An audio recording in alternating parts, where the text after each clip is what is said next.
So mga idol, sugod na po tagpakaon sa tuang baktin mga idol no nga naka-survive sa pagkamatay silang inahan mga idol. So tan-awan yung mga idol pakaon ta mga idol kung sa kusog mo kaon mga idol.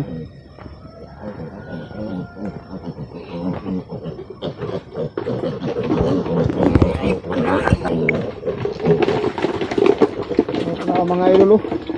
Ganay pa gyud.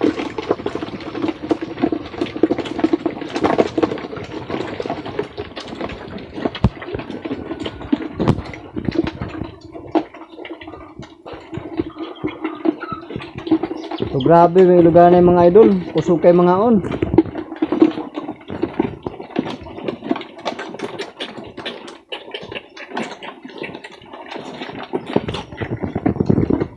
So mao sa mga idol, kini magbuhi kog anayon na po nako ani mga idol. So buhi kog anayon na po nako ani. So dagko na gid sila mga idol.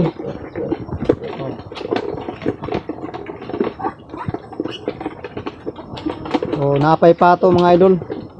Piltong pato diri.